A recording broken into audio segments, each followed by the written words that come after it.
On this episode of Athletic Training Chat, we actually have Austin and Greg interviewing myself. Joel kind of flipped the script on this one a little bit, but since we had interviewed them, they wanted to turn it around and interview me. And so on this one, we talk a lot about AT empowerment and my own personal shift of thinking in terms of leadership within athletic training and some of the other things that I've grown into over my career, and it's really opened up my eyes to how we can still operate at the highest level as a profession, yet still maintain some level of control over our work schedules and our lives, which is not always feasible, but something that I think we can strive for to just be able to have better control over what we do and ultimately be seen as the medical professionals that we are. As always, we are powered by Mueller Sports Medicine. Please check them out as you continue to work through this year and any of your ordering. If you have ideas or thoughts, they are always happy to hear from you. So please feel free to reach out to them and send those along. Without further ado, enjoy this episode.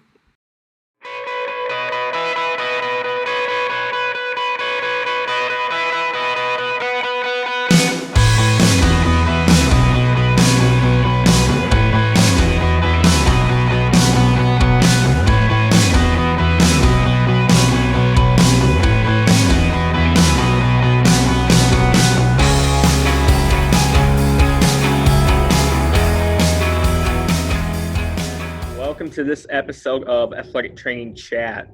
It's rare for all three of us to be here, but I'm here with Joel and Greg, and kind of a special episode for you today. I guess recently we've heard a lot of Joel interviewing people, so we thought we'd kind of flip the script here a little bit, get to know the man behind the mic a little. So we're going to kind of talk to Joel about some topics, some leadership topics, some COVID stuff, just kind of get a good mix of everything. So, Joel, if you just kind of want to introduce yourself a little, kind of your background maybe, and then how this AT chat thing got started. Yeah. So you guys listed all my stuff in there, so we'll give a quick little run through of history. I had no idea what athletic training was until I went to my freshman orientation at UW-Madison. I knew I wanted to do kinesiology, and the only reason I knew that is because I saw it on the outside of a weight room. So that's what I thought I wanted to do. Then they started talking about this athletic training thing during this. It was called SOAR. I have no idea what that stands for anymore. But I thought that sounded pretty interesting. It ended up being, I think we were the first class to go through the full accreditation because it was like a certificate before. I don't remember the actual things of it, but to go through the whole thing, I didn't think I was going to get into the program. I was banking on an interview or writing a letter, and I literally just submitted that I wanted to be in it and got in, thankfully. So I was very nervous about that. So finished up there in 2009.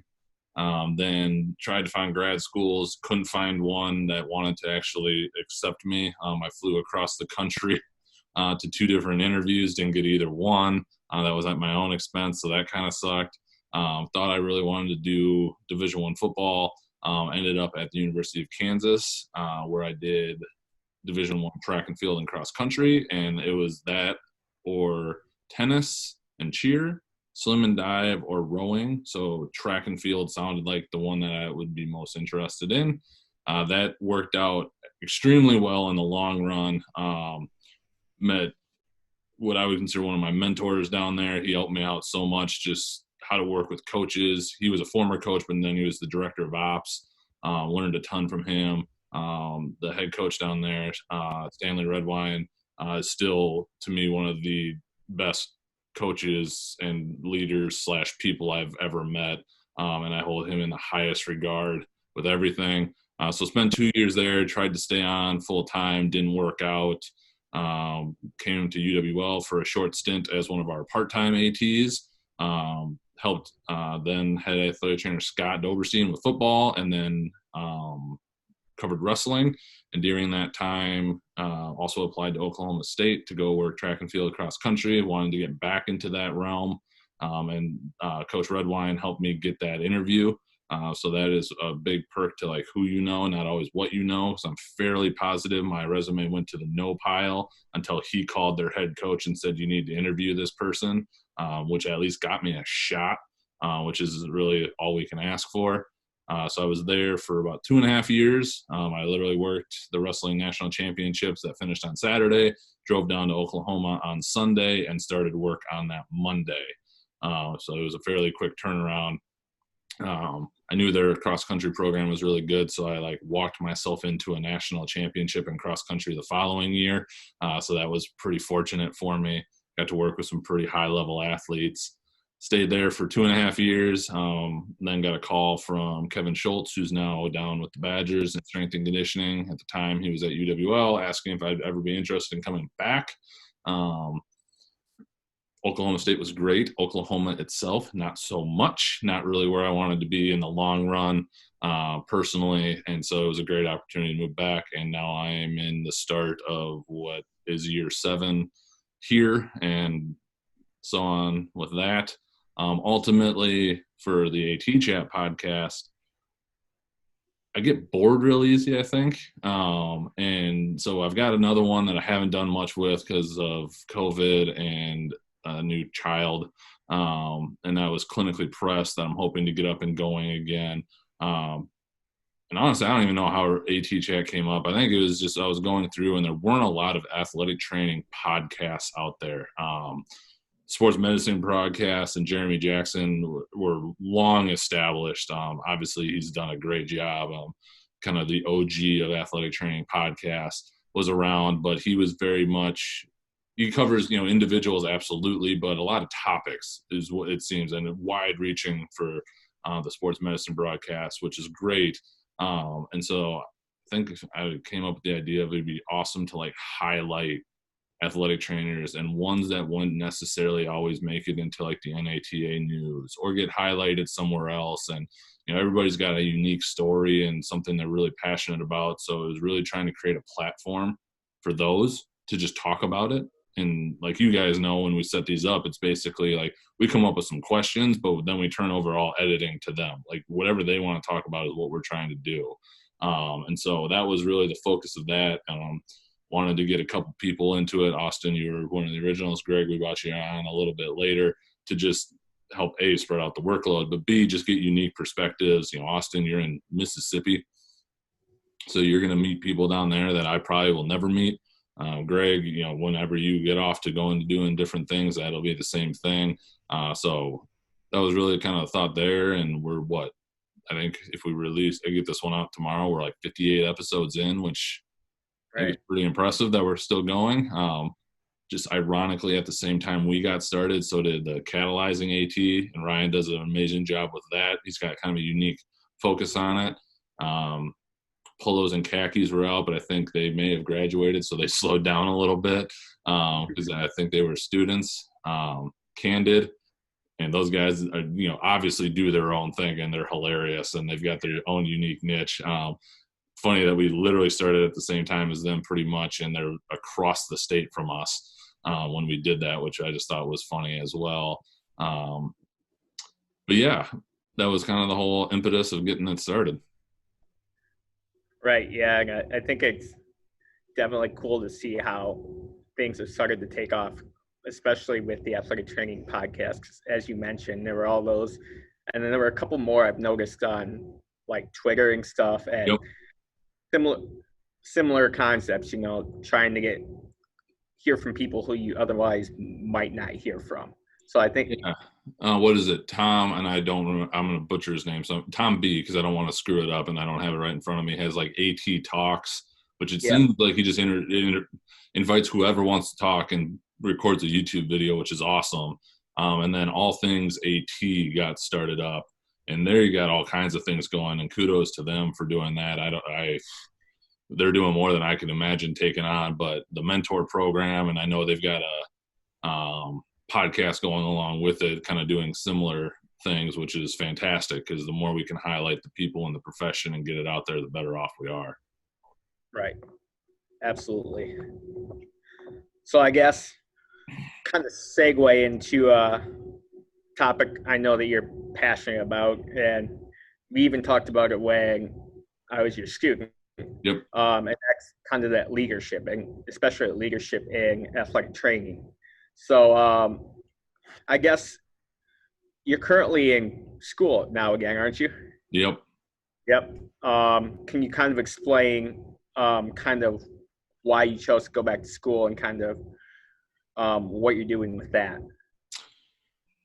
Yeah, so there's a lot of backstory onto that.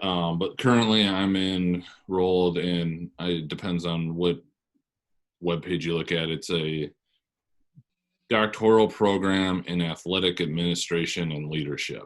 And that's through Concordia University of Chicago. And I got clued into that through Kevin Schultz, who started that a little bit ahead of me as well. And so the ultimate thing there is my institution implemented a somewhat reimbursement policy for tuition, which is letting me basically get it for 50% off in the long run, which was a big driver of going back.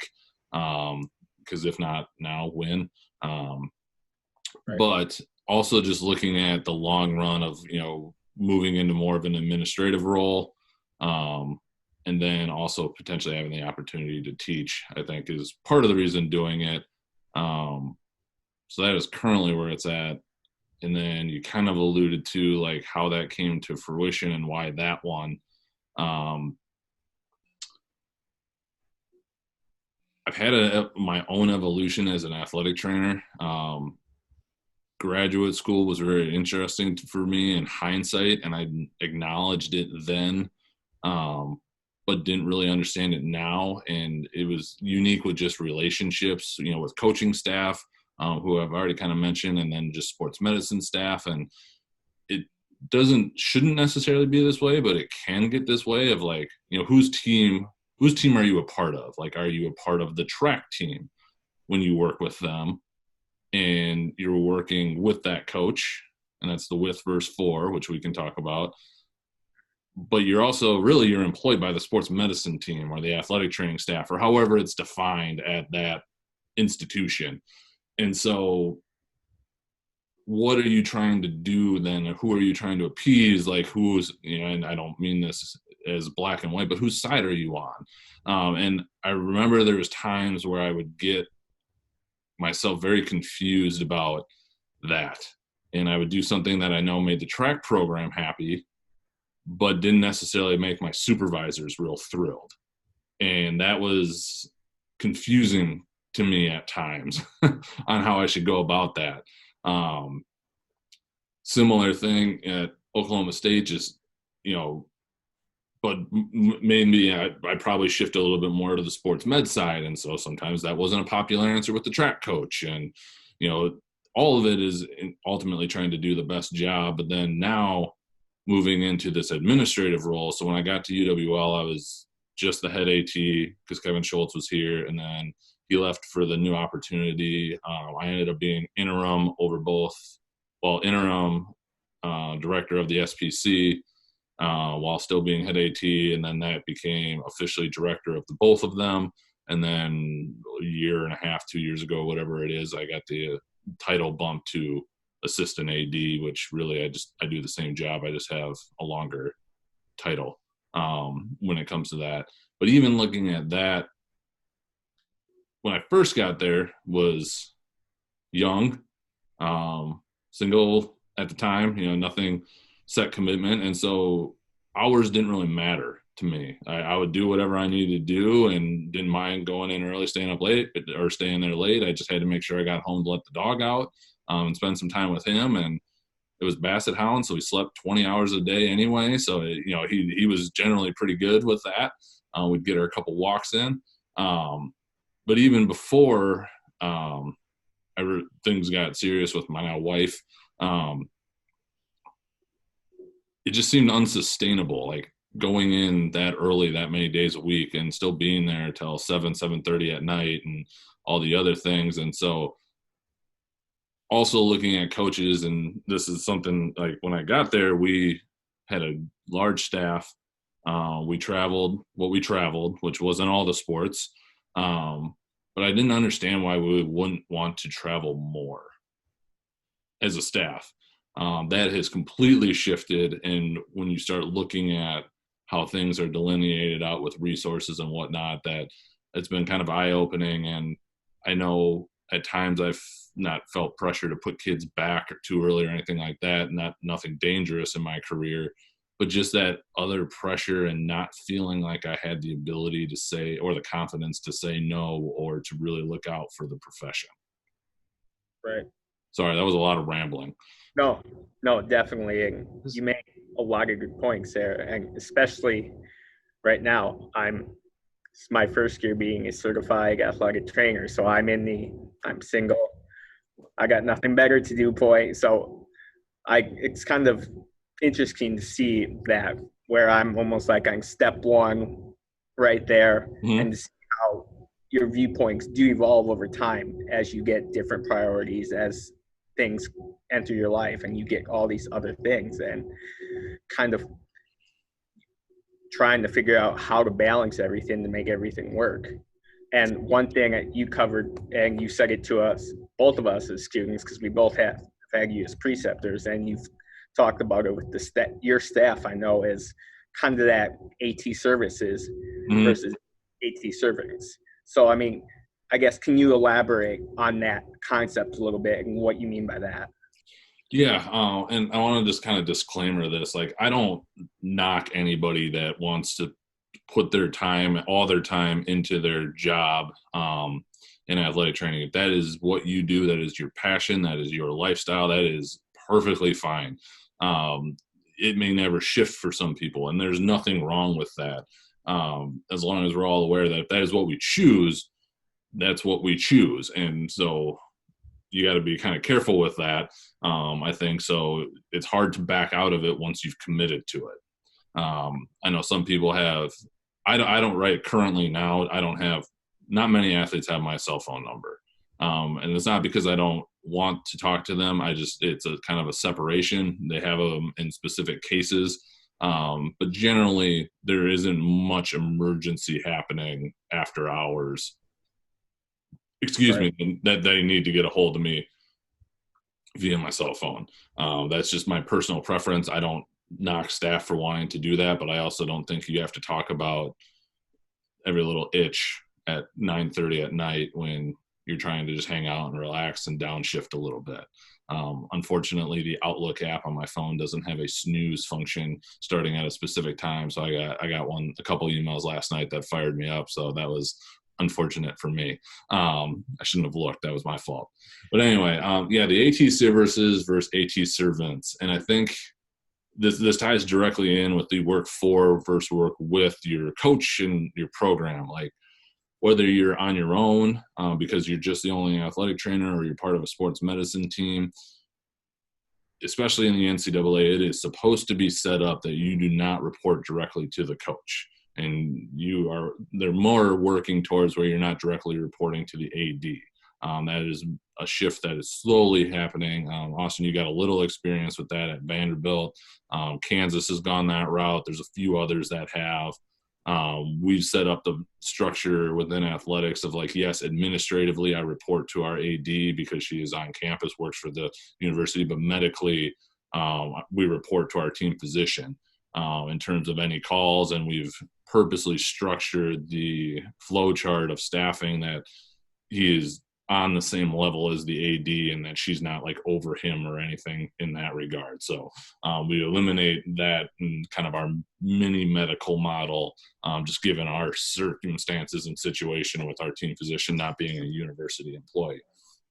But anyway, there was a lot of times where in hindsight now, felt like I worked for a coach. They were dictating what I needed to do. They were calling, not necessarily treatment or rehab wise, but sometimes I get last minute changes happen, and we are a flexible profession. But at some point, it's just professional courtesy to allow people to know what's going on and give them the ability to let you know if they can be there or not. And I know a lot of ATs, myself included, that have canceled personal things because practices have changed. Things that frustrate me the most is when those practices change because of personal things for the coach. To me, that doesn't seem right. We don't work for that coach, so if we can't be there and they don't give us enough leeway to adjust, then we aren't going to be there. That's a hard thing to say. That's a hard thing to do. And that's where I kind of come back to, we work with the coaches. Like, I will work with you to get this stuff done and to find these things, but you've got to work with me to keep me in the loop and know what's going on. And if there is an adjustment in practice, that we communicate on that. And it's not just you telling me, oh, this is when practice now is, and just assuming I'm going to be there, or assuming we're going to just make it happen. And I think that's not the norm for a lot of people. At least it's not the norm that I've experienced. And if it is, that's fantastic, and I won't be as much of an alarmist about it, and that's good. And so that kind of comes back to the services for the servants. Like, pretty sure if you call for services, and this is a crude example, but you need a plumber. When you call the plumber, you can try and tell them when they're going to be there. You want them there to help you out. But if they're not available, guess what? They're not showing up because they had other things on the schedule that they had to get done. They are telling you when they are available, and you adapt to them. Same thing with the cable guy. They give you a 4-hour window that they usually don't show up in. But that's what they're doing. They're giving that because they are a service. And so, with us, we call it athletic training services. And so I think we need to live up to that. Same thing with the medical. If you're going in to see a doctor, they're telling you when they're available and you're adjusting accordingly. I don't know that we have to go that far. And I know the profession is different, especially in the secondary setting and, and high school and collegiate. I understand that. That's what I've spent my entire career in. But I think the other side needs to come to the table a little bit more with that flexibility and not just have it always be relying on us. And so that's where, like, the services versus servants, I don't respond to an athlete that, they don't actually do this, but like snaps their fingers and says they need something done. That's not how this thing works. I'm at the Division III level. I don't think that should change it from the Division III to the Division I level. I think just generally how they interact with you should be the same across the board. I know there's more things riding on Division I in terms of profile, but again, it shouldn't be different in my opinion. Right. Yes. What are maybe some like tips, advice that you could give other athletic trainers that maybe want to start implementing that idea? Maybe they're kind of stuck in a sticky situation where, they are kind of getting taken advantage of, I guess, to put it, frank. So what would you kind of say to them? So there's multiple layers to that. I think it's super important for directors of AT or head ATs to have kind of set a tone of what their department's going to do. And in talking with some ATs that I've just gotten to meet across the country from the podcast and beyond, that isn't always the case. So it's really hard to function within that realm if you don't have that upper support. So that's one that I think is really important for those directors or head ATs to empower their staff to have some ability to adjust with that. Depending on the situation, I think it's very important to set the expectations early in your career. So, for younger ATs, if you're not going to be at where you're at long, starting to look for your next one, because it can be hard to go from, kind of good cop and then try and pull on the bad cop, or you offer up all this stuff and now you're trying to pull it away. That's harder to me than starting low. So like under promising yet over delivering. So you can like add more things as you feel comfortable with it. That's good. That is seemingly the easiest way to me. And then one that I've really adopted, and you guys probably heard me say this, and I'm sorry that I'm going to say it again, is, no can be both an answer and an explanation. Right. And I think oftentimes that's how I got myself in trouble, is I would try and like word dance around a thing when the answer was just no. And I didn't want to say it because it's hard. And you don't, and I'm a people pleaser. I don't like when people are upset with me, but it's really hard to say. But if you can, in specific situations, man, like it's freeing to some degree. Right. And then ultimately, and this takes some deep reflection. Like if you're delivering a really good service and a really good product, if you want to look at it that way, like it's hard. It's going to be hard for people to argue, if they're asking for more and you're saying no, but you are just crushing it with what you're doing. And there's no real good definition of that. But I think a lot of people do a really good job, and they're always trying to add that little extra thing and until it becomes too overwhelming. And that was what it was with me. And so it was just coming back around to understanding that it doesn't always have to be more that you add, but just like figuring out that you're doing a good job within your wheelhouse. Right. Oh, definitely agree with you. And I think you make a lot of really good points, especially when you were talking about the young ATs who right out of school, which I am, where I'll tell you right now, I too am a people pleaser. Yeah, I screwed up so many times as a GA. Like, oh my, between just how I approach situations, and every time I thought I was trying to learn from them, and every time I thought I did, and I tried the new approach, somehow it was wrong. And so it has now gotten where I think I've addressed most of them. I still get myself in sticky situations, but that's because, again, I try and like dance around and be flexible when sometimes you just have to be no. And we were going to go through it this year where I'm at. We had 9-10 staff members and we're down to 6 or 7. We can't maintain the same model with 3 less people. It's just not possible. There just is not enough hours in the day. And then even looking at that, sorry, I'm going to get on a tangent again. It's looking at the bigger profession. And this is one that comes up a lot, and Austin, I think we talked about this a little bit with your position now, like how we advance the profession is, I think, in terms of salary and quality of life and things like that, is yes, we need to go to the institutions. Absolutely. Mm-hmm. But at the same time, going back to those directors and head ATs, you can control, if you can't control the money, because sometimes we can't, like I can't control that we have 2 part-time positions. I'm just thankful we have those positions. I can't control how much money they're going to get paid. I'm trying to come up with creative solutions, but at the same time, what I can control is the amount of hours they work for that money. And so what I can help control then is what they do with those hours to make it so it's at least a reasonable working wage when you break it all down. And ultimately, hopefully offer them the ability to go and moonlight to get another job.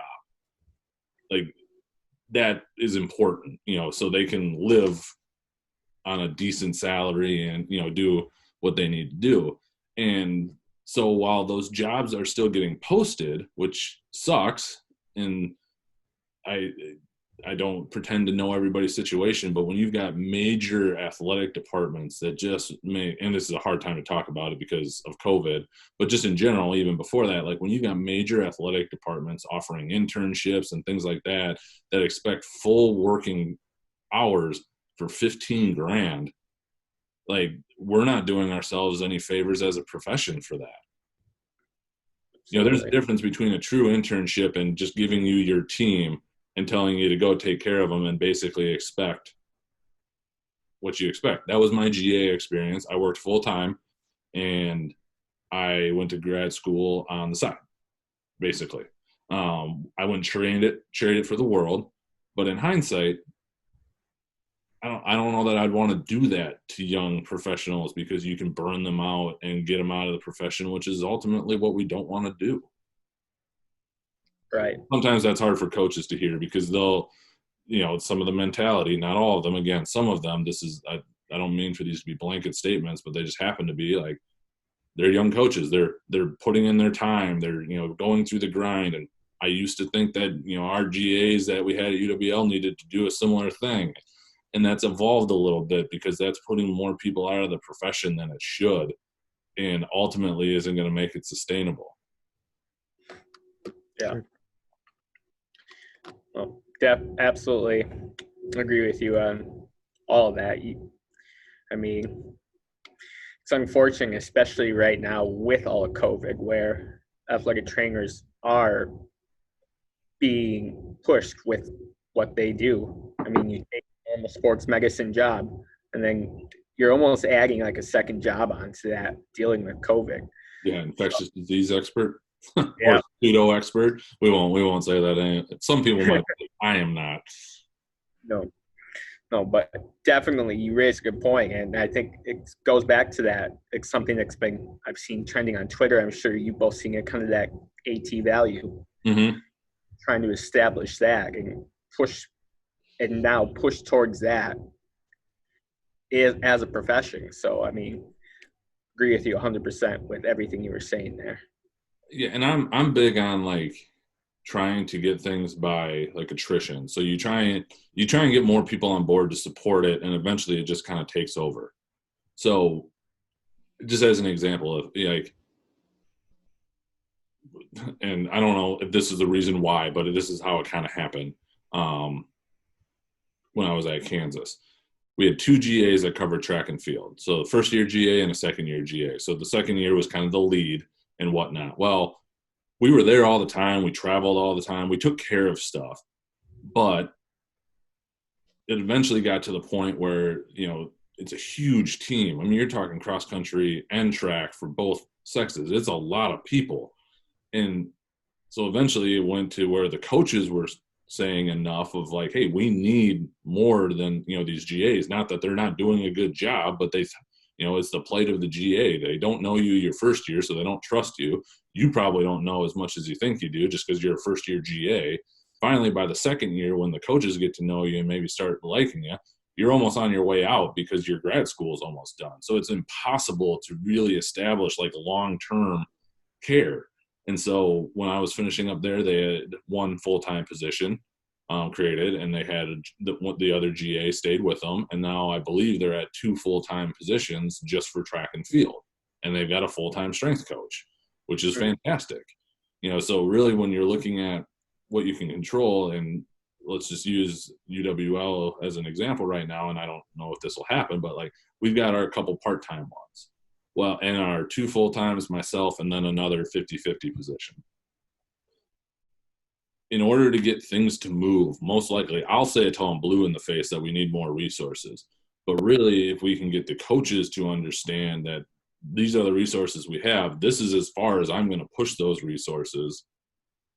You want more, you need to advocate for it from the coaching side, along with me. That tends to get people listening more. And so ultimately that can help. I don't feel like I owe the coaches anything for that, but if you want that, then you might need to argue for that other halftime position going to an athletic trainer, not to another assistant coach. If that's truly what we value in terms of getting our student athletes taken care of. Mm-hmm. For the collegiate side, the AMCA document is a great thing. We're supposed to be at 10.0 FTE for given what we do. We are at 3.35 in athletics, and then you throw on the other ones, we're probably at like 4.6. So you're talking almost 5.5 FTE, which could be like 5 full times and a part-time person. That's huge. That's a big difference. We run a completely different ship if we've got that amount of people. So I guess we kind of very briefly mentioned COVID. So I've kind of seen you very busy this last week, and even the week before, really taking on that role as well as your athletic training duties. Obviously, football is a little different right now, so I don't want to say that you've had a little bit more time for that, but it's just been a weird semester right away. So what has it like being in the leadership role down in the athletic training room with regards to this COVID piece, along with getting the year started for everyone else? Yeah, that's been interesting. It was an interesting summer in terms of working on that. That's a lot of convoluted things that happen around that as well. But um, as I started seeing it coming closer, I very much assumed that my role this year would, and this all was dependent on sports. Like obviously, if we had full fall sports, I would have been out at practice, doing all the normal things. We don't right now. We aren't actually, as of the 17th, aren't even on campus. But once we get back to doing things, we're not doing full activity with our fall sports. And even then, if we hadn't gone off campus, I was very much going to rely on the staff to overtake a lot of those day-to-day responsibilities. So it was going to be a huge opportunity for staff members to get more experience, some that were looking for it, so it worked out really well. Hopefully when we get back, for our MSAT students to get more experience, because just with COVID, you guys deserve it and need it. And it was going to be difficult for me, but I know I had to think about it, that I had to kind of shift and let some of those things go and trust that they're going to get done. Even with general paperwork, the staff and the students you guys have been fantastic in just taking that and running with it and staying on top of it, which has allowed me to focus on the extraordinary amount of COVID related things that have come up in the short time we're there. And so that was big for me, because I don't want to let go of certain things, but I know I have to, and allow that trust. And so that's been good for me. And I think it'll eventually be good for everybody else.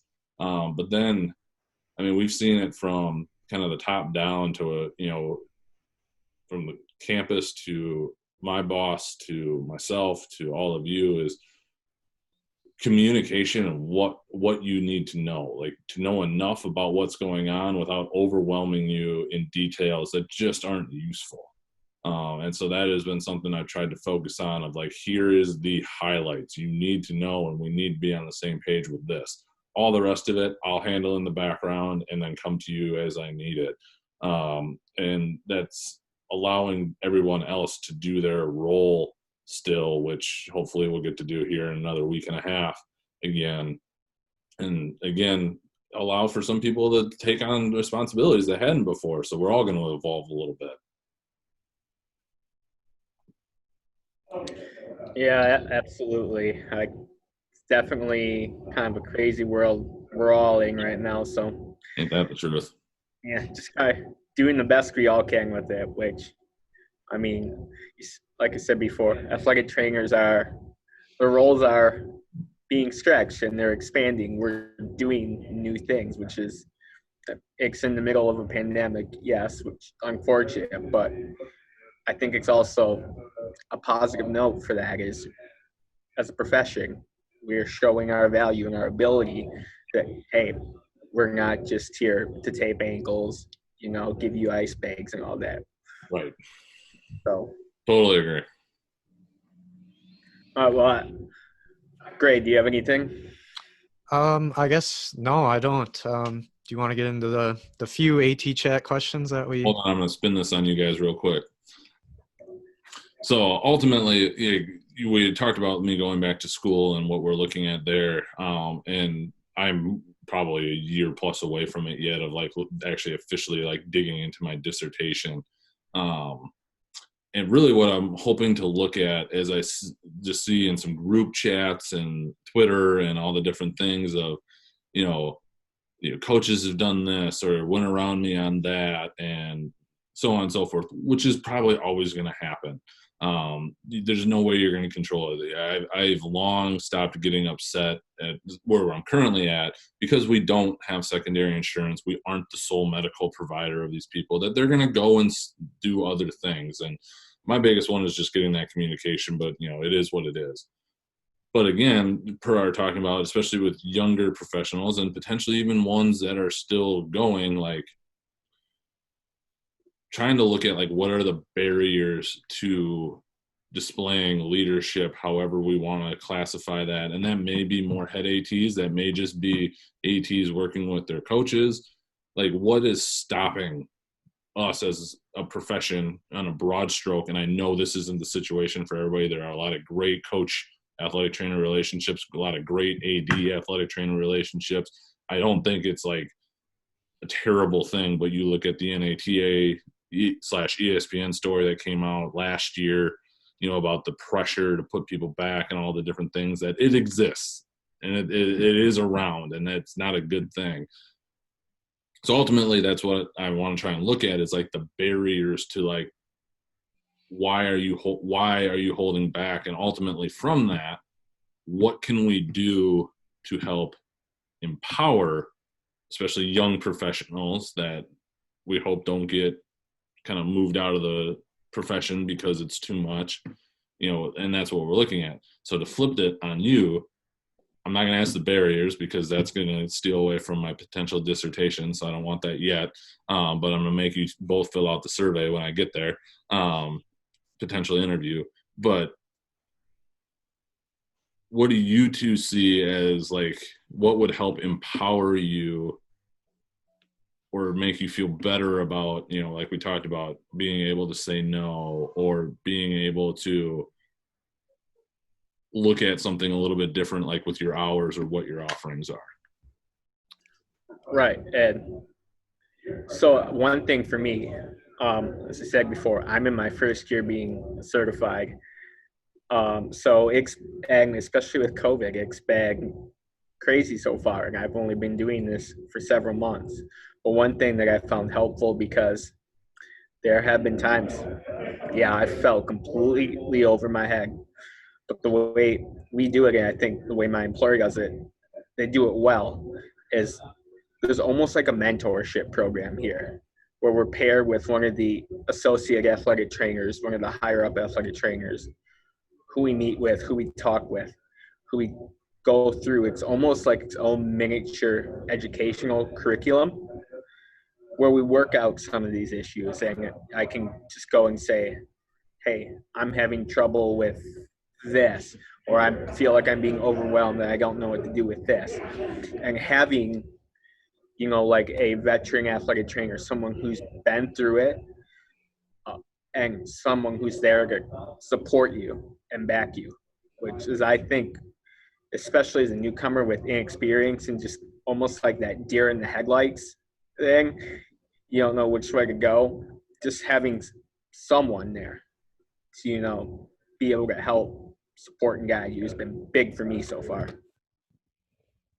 I would definitely agree with that, even just from a student perspective. Just having preceptors that are open to not only teach you, you know, skills and stuff regarding just athletic training, but, you know, checking up on you, you know, mentally, making sure that if you do have questions of maybe more kind of about the facility and admin stuff, that they're willing to answer those things. I think another big one would be, you know, we talked a little bit about it, but just kind of establishing better communication with coaches.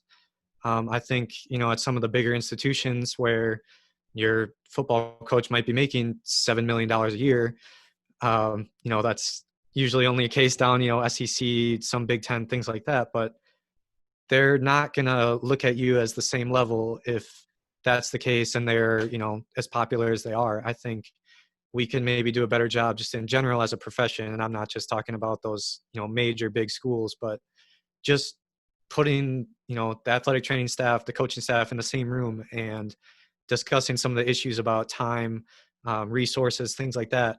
Where can we, you know, sacrifice from each other instead of just always making it, you know, the ATs have to sacrifice for us because we're, you know, sometimes we feel like we're more important as a coaching staff. And I think that's can play a big role in switching the tide a little bit, is just giving ATs a bigger platform, especially at these bigger schools where, you know, they can kind of control their own dynamic a little bit better.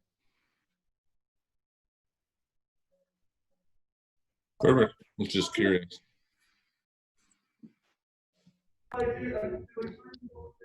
Yeah, definitely. I mean, right now I'm just a deer in the headlight trying to find my way. So that's what I got for you. I think that's part of it, and I think just the more you can try and see that bigger picture, because I mean, marriage and family isn't for everybody, but it's the reality for a lot, and some of those things are I don't know how high school ATs do it. I really don't. I don't even know how I would do that with all the events you would have to potentially cover. Like, you got to have some sort of boundaries. I mean, we were going to deal with it this year and have to take a look at it after the year.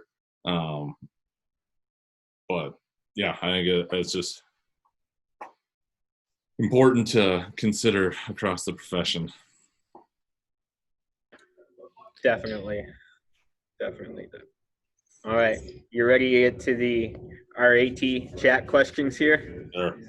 All right, we've asked you a couple of these before, so we kind of modified them, especially see how things might change now that we've all kind of gone through the summer of COVID and starting to get back into school and things. So, question number one we got for you: where do you see athletic training going in the next 5 to 10 years? Kind of setting the example there. I mean, I think that's going to be super dependent on the setting. I will be very curious to see how big Division One, athletics comes out of COVID. Just with the amount of money that is needed to let those run, and the salary cuts and some programs being cut across the country.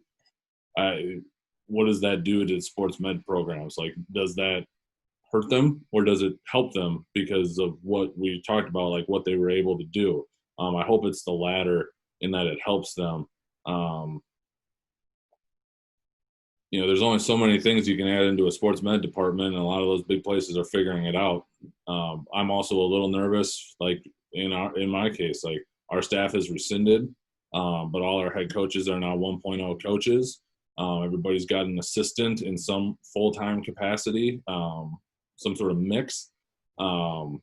Where does our department fall within that? If you want all that personal care, like, you got to put people there. When there's almost as much FTE and specific programs as there is within an entire department, that's something to take a look at.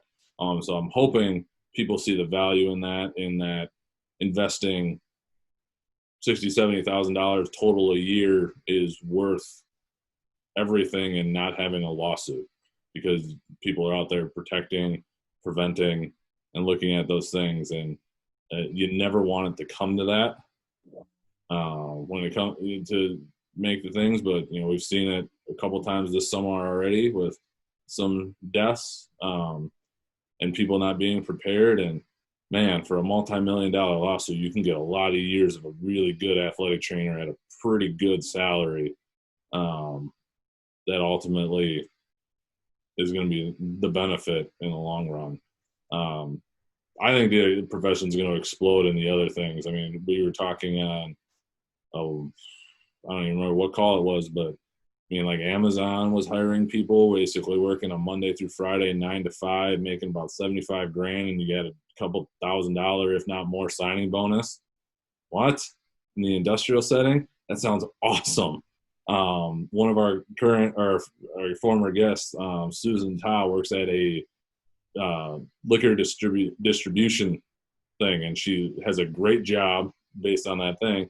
And if you follow her on Twitter, she gets to sample so many things that I would be a lot happier than I am now. But, like, how cool is that, just to do something different and have that unique experience? Like, I think it's only going to get more and more unique in those areas, because, again, if you can keep people working, it saves them on their healthcare costs. It saves the employer on healthcare costs. And so it's just trying to get people to see that investment on the front end instead of waiting for it on the back. Right. Sure. Yeah. So I guess next question for you. What advice would you give yourself as a young athletic trainer? I know you might have touched a little bit on this with some of our earlier discussion, but I'll leave it up to you to answer that. I'll go back to grad school.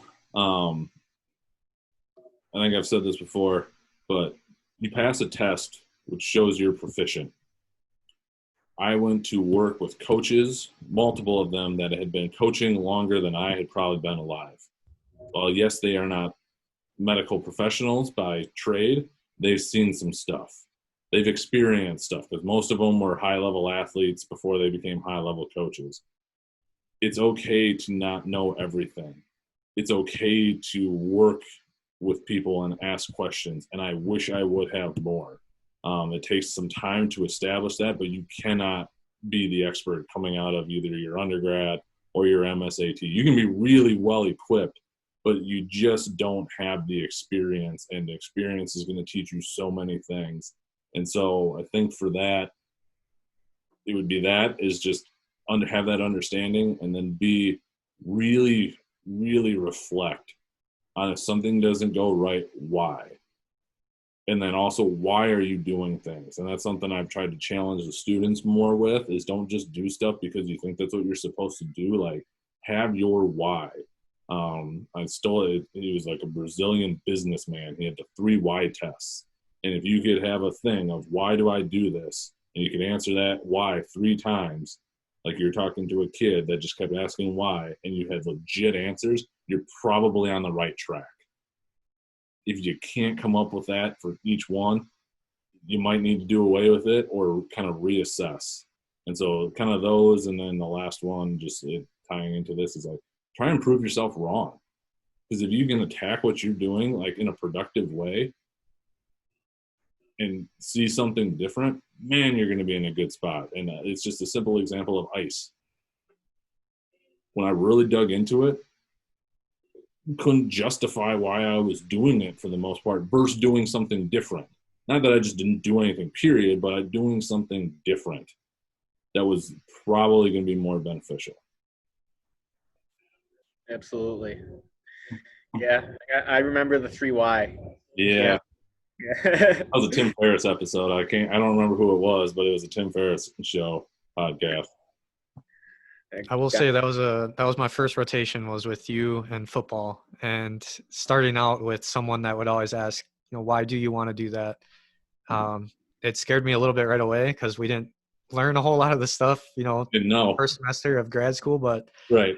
I will say that was just a huge part of kind of my mentality even now, of why I choose to do certain things. And now I'm always ready to explain it to a preceptor, but nobody really asks why as much as you did. So I haven't really had that opportunity, but I will say that was a really good start for me, was being ready to explain, why I wanted to try something or do something. And I think that, maybe if there are preceptors listening, that is a really good thing to implement to students, because a lot of times you just want to do what someone else is doing. And, if you can really explain why they're doing that, you're definitely one step ahead, already.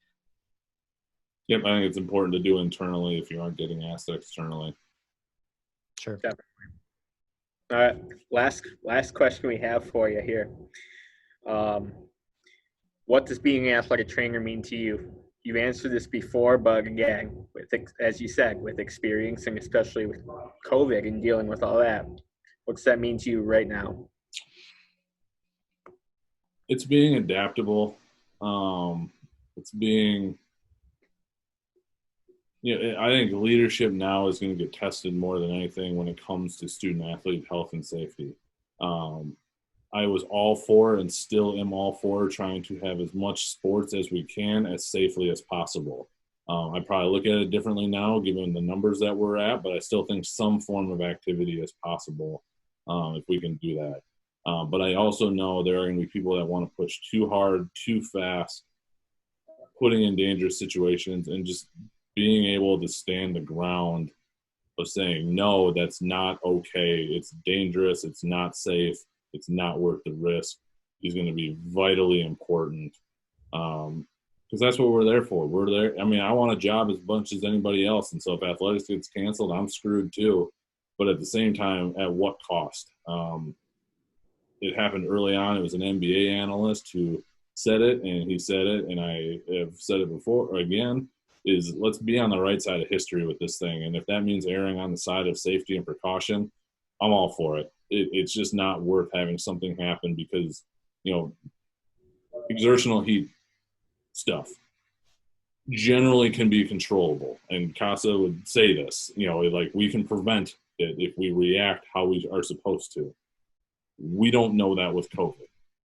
It is outside of our control. There are things we can't comprehend, and it only takes one bad case to just knock somebody out real bad, or God forbid something happen that they pass away. I don't want to wait for that to happen for it to be eye opening and something that we hopefully will never experience again in our lifetimes. And so I think just being able to know why you're doing it, even when it's really hard, it's going to help me sleep better at night, and that's good by me. And I hope most people will understand that if they don't completely agree with it. So, Absolutely. All right. Is anything else you want to hit on before we let you go? Any other? I've been rambling too much, so I'm going to stop. All right. So where can people find you on social if they want to get in touch with you? Twitter, I think it's Joel_Luedke. Obviously, any of the athletic training chat, I usually am mostly responding on those. I know you guys do from time to time, but you can always preface it with just throwing my name in the front of it. I've been more active on Twitter recently, which I'm very proud of myself for. But always up for a good conversation, whether that's recorded or not on the podcast. That's one thing, just with some of the things on Twitter, like, yeah, we can talk in 240 characters at a time, but let's have a conversation and really try and get through and understand where we're coming from better. I think that's important, and I'm all for it. All right, absolutely. Awesome. We'll make sure to link those up in the episode page here. So appreciate your time, and Yeah, thank you, fellas. yeah, Thank you. forward to doing some more episodes here. Yeah, we'll talk to you later.